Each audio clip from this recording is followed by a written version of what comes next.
As we already know, Wanda went wacky. I keep saying it about this show. The simplest answer is probably the right answer.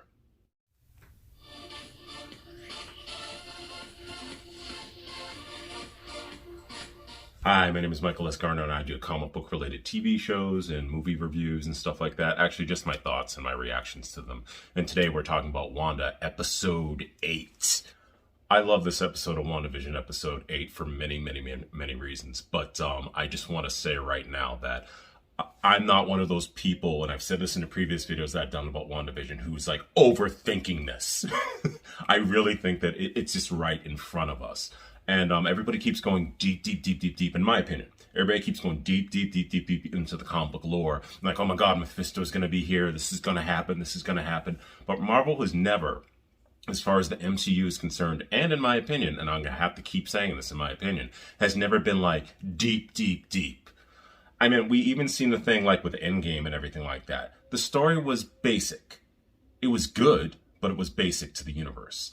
And I feel the same thing here with WandaVision. She's somebody who was trying to deal with grief, and this is the result of it, is she had such immense powers. And then we get to see the little things in between. And I'm just going to kind of break down this episode. I can't say anything about the spoilers because talking about WandaVision, period, is a spoiler at this point. So I'm just going to break down the episode. But I do want to say just a couple things before I go right into it. Vision said something in this episode that I loved. He had a couple of quotes that just made me go, that is such good writing. I don't know if they got those quotes from a real poet or something, but I really do love it. And one of the ones that it just stuck with me throughout the whole episode. And once again, I watched this episode 3 times before going to bed, was this: what is love if not persevering? I was like, oh, I'm gonna cry. I mean, it's simply just, it's a heartbreaking story about what happened to Wanda Maximoff. And it's not cut and dry as far as, like, I say that she's wackadoo, but it's just not cut and dry. It's what anybody would go through. And thinking about all the things that she's gone through since she's been introduced into the MCU, the Marvel comic book cinematic universe, which is another thing I just want to mention. It's just, it is kind of weird and kind of good to see that this is so connected to that Marvel Cinematic Universe, that everything is connected. This is how they really set it up. And I do think they're doing a good job. I really do like this episode. So here we go into breaking it down. Also, just want to apologize a little bit. I'm always like this every single video. I just basically do this video right before I go to the gym. I can't do it at night. I just don't have the time to do it at night and get ready and everything like that. And God, I just want to get these videos out before I actually see anybody else's videos talking about it and everything like that. So my opinion is not basically tainted. Or any of the things that I discovered ain't tainted. So this is before I've even watched anybody else. This is my opinion. So right off the bat, it is to be expected, but we basically get a recap of everything that happened in Infinity War and in Endgame. Basically Infinity War. But I was really glad that they put that in there just to tie everything together, that you are in the Marvel Cinematic Universe. I know that's what it is and everything like that, but I like it when they reaffirm that, because this is what makes the Marvel shows different, is that they are completely connected to the Cinematic Universe. And then we go right into Agatha getting burned at the stake, basically, with magic by her fellow witches, which I found very off-putting. I did not expect them to go this dark of a realm. And the fact that the lead witch is her mother, and she realizes how dark she has fallen into with this magic and everything like that. The reason why it's purple, most likely. And they basically start to, I believe that they're basically, I don't even think that they're trying to exorcise the power from her. I think that they were just trying to kill her. But like I said in the previous episode of WandaVision, I felt that when Agatha was revealed to be the one, that she's basically siphoning off Wanda's magic. And that's what it seems to be here. When they shoot the magic into her, she seems to be siphoning it off and taking their life force along with them. In which, by the way, for Marvel-friendly Disney MCU, I was really surprised to see these desiccated bodies get thrown to the ground dead in this episode. And I'm like, whoa, they're making Agatha a big deal in this. And even when her mother floats up and like shoots her beams and everything like that to try to stop her, she doesn't even have enough power to stop her. I really love that opening scene. and we get to see how dark it really was and what actually happened, and basically how Agatha's been around for a very long time and she knows how to deal with her magic. And going right into that, the fact that Agatha in this episode is basically asking all the questions that all the fans have been asking since they've been watching this, and she doubles upon that by explaining this version of magic. I love that part. The thing is that I'm really into like horror and supernatural stuff too. So I really like to see, I would like to see, like, I always wanted to see what it was going to be like in a Marvel cinematic universe with that stuff. How are they going to deal with it? And in this one episode, Agatha explains so much about how magic works in this world. It's not anything really different from other movies and TV shows that has done it, but it's just in the scope of the Marvel universe, it just seems it's incredible what they've done.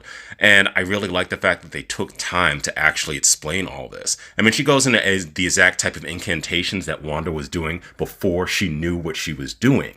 And I just love the fact that we're basically, like I said, we are her trying to figure out what's happening with Wanda, because she's like, wait, girl, how did you get all this big power? I want to know. I want to know. And I thought it was because siphoning off, but we see at the end of this episode, it may be just to kill her.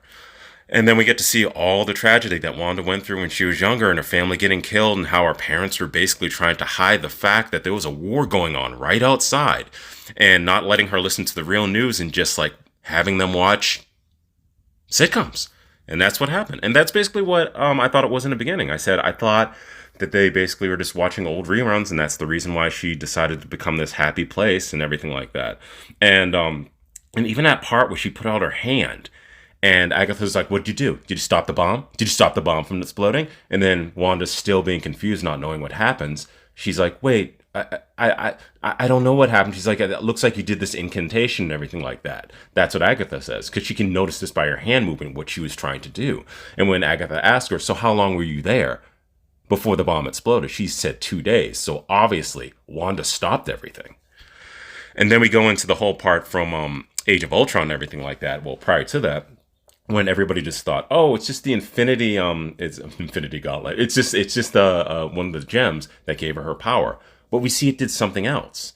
It just may have just boosted her. And I thought it was really cool that within this, when she's subjected to the gem, that we actually see her, a version of her, in the Wanda Maximoff costume, the Scarlet Witch costume from the comic books. I was like, whoa, they're going to go there. She's going to get the headdress. I can't wait. And going back to Vision and Wanda and how their relationship started, I really felt it. And this is just a brief scene, but like I said, he had so many amazing quotes from here, and I already mentioned the one that I really loved the most. And it just made you feel and know their relationship, because we got a lot of it in Infinity War with a lot of action thrown upon it, but this actually fills in all the gaps in how their love grew. And when we get to a certain point, we get to see how deep their love is, and the fact that this has happened to her. Ugh. And by the way, having Agatha just kind of be like, "Can we get to the point?" when she's watching over this, make me laugh out loud. Her acting, Catherine Hahn's acting in this is great. And then we get to see the part that we wanted to know. We thought that she just broke into S.W.O.R.D., Wanda, and took the body. But no, they let her in. She walked in, they told her to get there, and the director of S.W.O.R.D. was very careful about this. He knew that she was not necessarily unstable, but he just basically wanted her to deal with the fact that Vision was gone. Vision was an android. He had a heart and soul and everything that was in there, but he was still an android. And he basically gave her the harsh reality of that. And he allowed her to do so much, but he wanted her to see like the parts of his body being taken away, so you know that this is not a human being. This is still a machine, despite the fact that you're in love with him. And that was heartbreaking in my opinion. And just to see him, it's just like seeing a loved one dead in front of you. And I just can't imagine what that would feel like.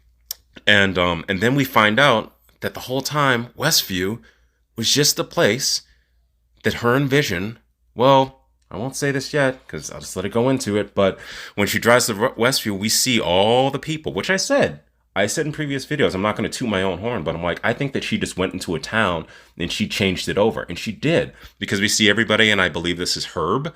And we see all the other people in Westview, her neighbor from Malcolm in the Middle. Oh, not Malcolm in the Middle, that 70s show. I'm sorry about that. And we see everybody. We see almost everybody in the scene that she changed over. And the big surprise was is that when she got in the car, she had an envelope sitting in the passenger seat. And I'm like, what's that envelope that's already been opened? And it just breaks your heart that her and Vision had a deed to a property. They were going to live together in happiness in this town. This is one of the things that they were going to do. And it was just like, wow, it hits homes even more. And you really know the reason why she did all this, why she couldn't control the power that was in her, and how she just transformed everything into something and it kind of makes me sad even talking about it right now. I'm like, this is really getting into the character. And I really appreciate what they're doing in this. They're really making you know these characters with this TV series, with this one TV series. We're going to see what happens with Bucky and the Winter Soldier. I can't wait for that, by the way. But to just see this happen, and to know that this is exactly how it began. And by the way, when she creates Vision, which we find out the sad thing is that Vision is not Vision. We kind of already knew that, but it's not Vision, not even his body. She didn't take the body. She actually created him out of nothing. But when she does, if you notice in this scene, you probably already did, her magic is basically red. But when she creates Vision, it comes out yellow. So that's a part of the gemstone, I thought. So the power of that gemstone created Vision quite literally for this world. And Paul Bettany, just the reaction on his face, how he comes to a life and then he sees Wanda and he still loves her just right away. I'm like, wow, they've done a very good job of this series. And I am enjoying almost every part of it. And then we get back to Agatha. She's like, okay, I get it now. I know what the heck you are. And in this scene, I did not expect at all. Her just basically choking the children. And I'm like, whoa, you're going to put this in a Disney thing?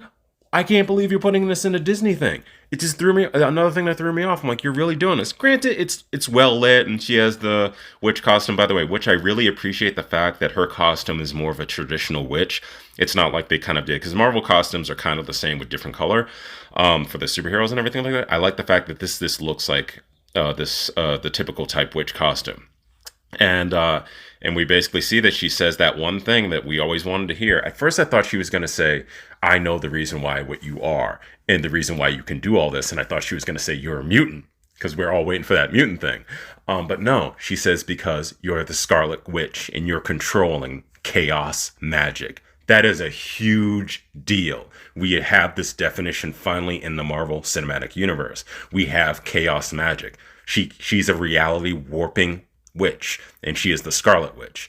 And it kind of like even upgrades her, how they do it in the cinematic universe, saying that the Scarlet Witch is this mythical figure that she never thought existed. And I don't know if she just basically wants to do what I presumed that she was going to do, like in a prior episode. She's been siphoning off magic from Wanda, or she just wants to kill Wanda and get her out of the way. She just wants to be the most powerful person, because she looks like the most powerful witch probably on the planet, especially after previous stuff and what happened in the beginning of this episode.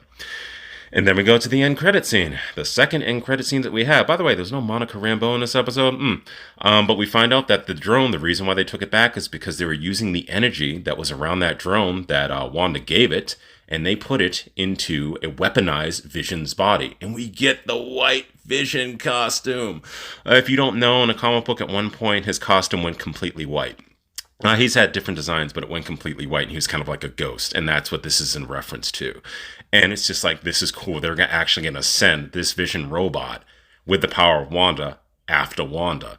And hopefully it'll just be, obviously Vision and probably Wanda will team up and they'll go against Agatha. But all in all, this episode was very good. Like I said, I watched it 3 times over again. I do think that they're doing a great job with introducing the Marvel Cinematic Universe into a TV setting. So that's it. That's my breakdown and my opinions about WandaVision episode 8.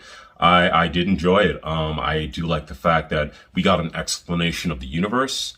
We got an explanation of this version of magic, because like I said before, we got an explanation of the version of magic that was like sorcery and everything like that. And this is the witch realm. This is the darker realm, in my opinion. Yeah, we got Dormammu and Doctor Strange. I'm expecting him to show up. But this is the more pure, dark, and I love dark. I love dark in my comic book properties. In the Disney way, everybody's very well lit. I'm not talking about just tone. I'm talking about visually and everything like that. They're pretty well lit. But yeah, I really did enjoy this episode. I can't wait to see what the final episode is going to be. What is going to happen? I believe next week is the final episode. But yeah, and now that we have the super powerful new Vision, will she just take it?